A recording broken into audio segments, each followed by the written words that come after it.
I remember in our barrio, merong old lady na nakatira lang. What's a barrio now?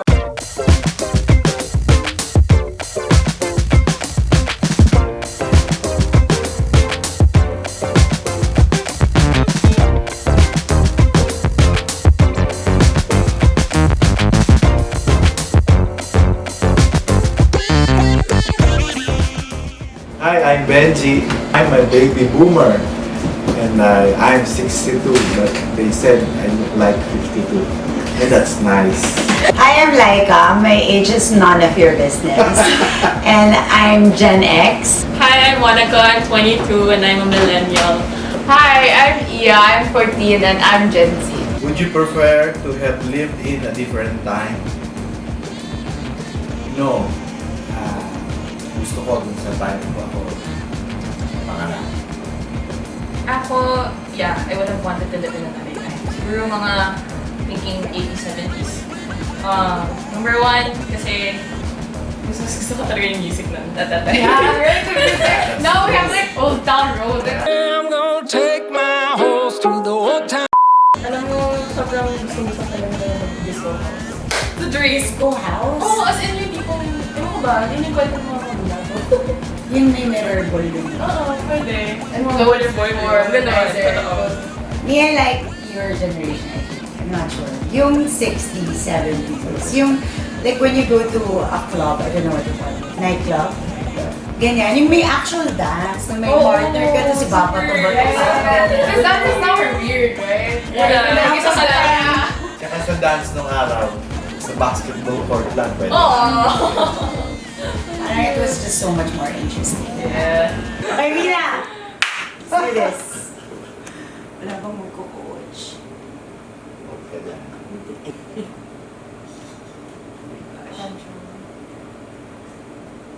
Okay. What was the LIGAW scene like?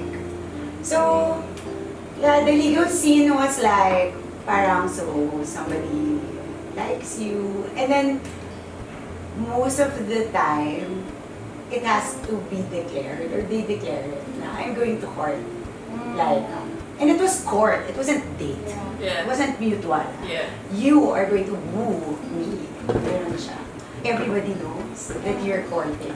Like, yeah, which is a little annoying because sometimes, nang liligaw pa lang, parang nabakuran ka na. Mas na-announce na sa world na nililigawan ka. So, hindi na lumalapit yung ibang guys. Kasi One at a time lang. may bro code. Ay, may gano'n. Oo. So, pag hindi mo gusto na ng liligaw, sana Ay, nakakalit. paano mo sasabihin na ayaw mo sa Kailangan antayin mong tanungin ka na.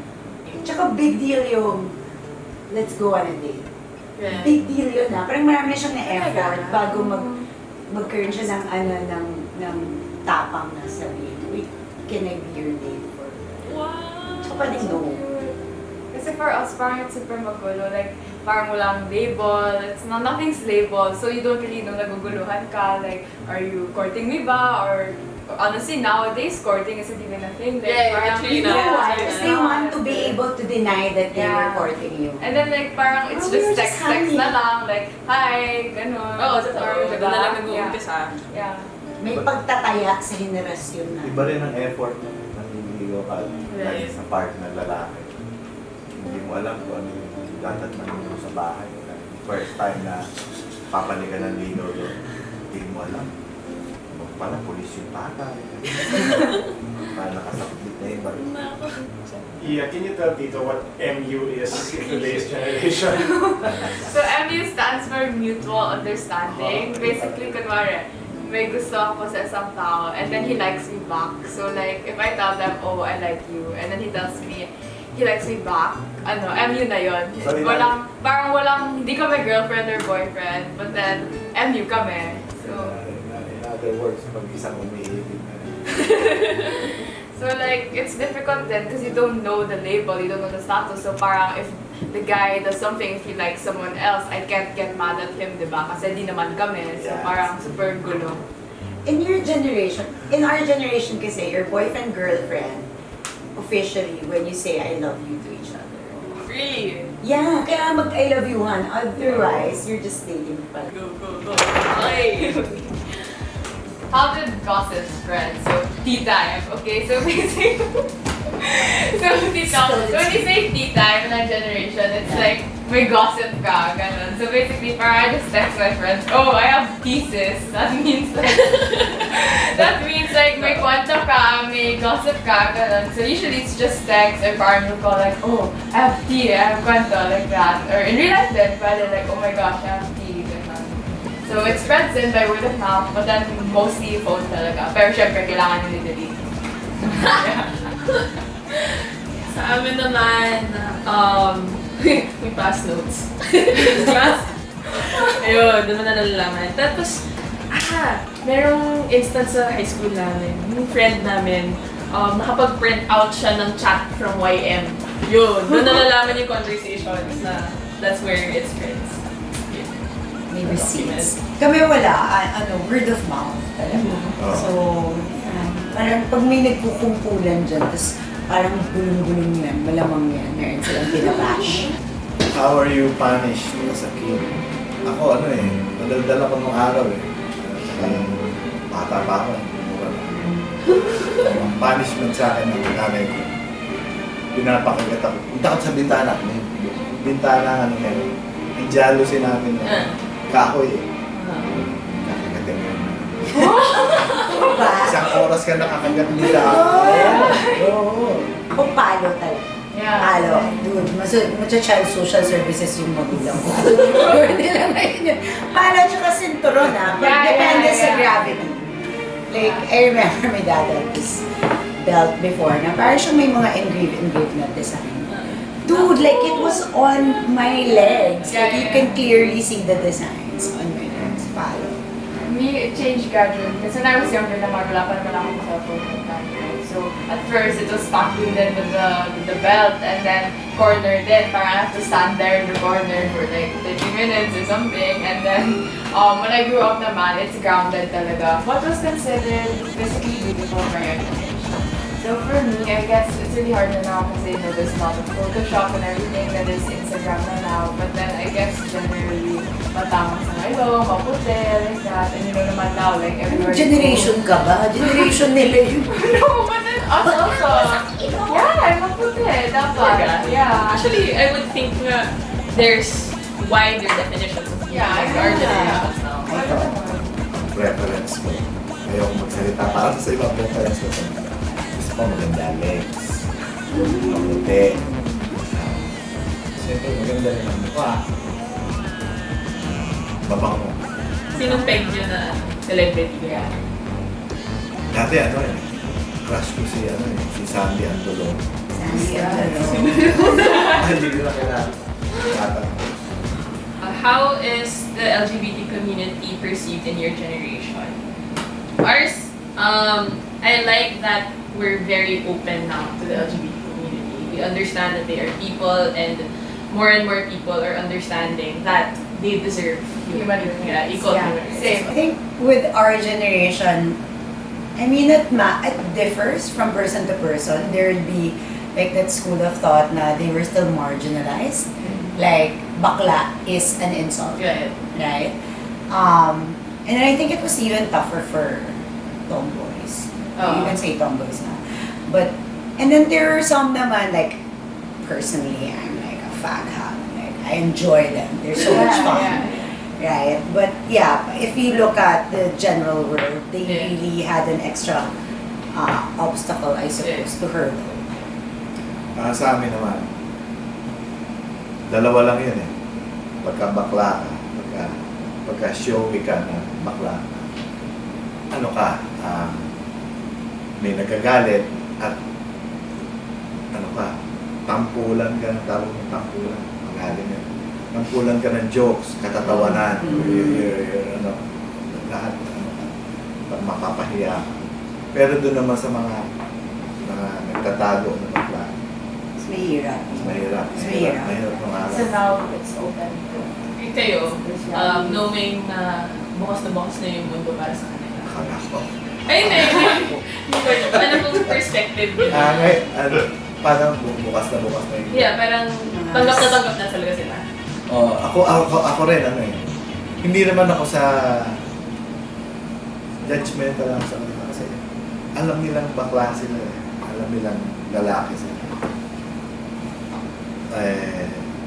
Pero pinipretend pa na nilang babae sila. So, parang dinadaya lang nila yung sarili. And besides, sabi nga, ang ginawa lang daw ng Diyos is babae at saka lalaki. Growing up, how aware were you of political issues? My dad kasi was very politically aware because he came from the military, and in fact, he's part of the rebel soldiers who attempted to overthrow the government a few times. Yeah, so I was made to be very politically aware from a very young age. So by virtue of just sitting at the same dinner table. Sa amin naman, we're made to be politically aware because of the situations that the Philippines is in. So, marami nang nagsi-student rallies ulit. Pero I think that's a testament to, siguro, I don't know, in terms of education of the current affairs, I guess. Parang, we wouldn't be in this situation if tinuruan naman tayo ng tama. Gano'n ba kayo ka-aware sa martial law? Ako super aware kasi nga yung dad ko had a hand in stopping it. So Okay. For me naman, ako very aware din. Pero, that was because of school and family. I agree. Yeah. I'm aware because, I read about it in books, it's in our social studies book, in our history books, our teachers would tell stories about what it was like during the martial law time. And diba nga recently nagka-martial law in Mindanao?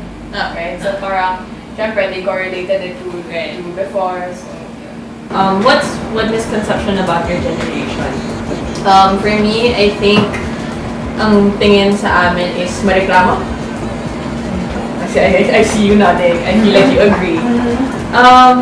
I noticed din kasi a lot of my batchmates, ayun, parang hindi pa sila nag-go 1 year sa trabaho na nag-iiba na.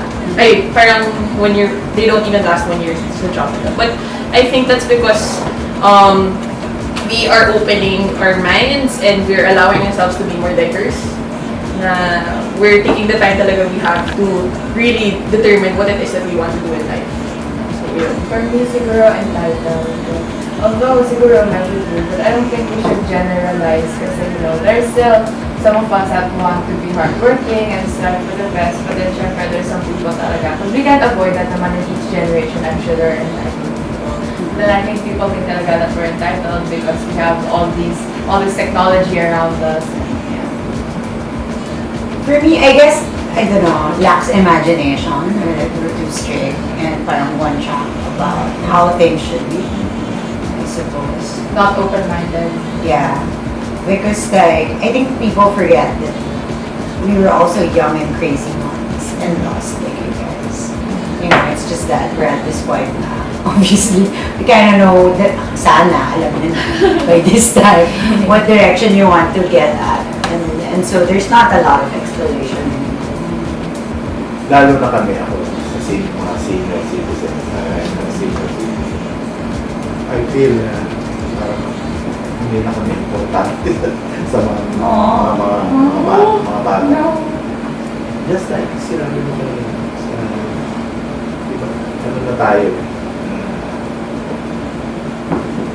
lighter na tayo. Ano, mararamdaman mo naman eh. Maraming yaman sa galit sa seniors pagka nakapila. Senior yan. Para bang ginagamit na yung pagka-senior, nakadiligan ko lalo na sa mga lahi. That's why I think people don't think now we're entitled because of instances like that. Wow, I didn't even know those things happened. Gandang umaga! Magandang umaga!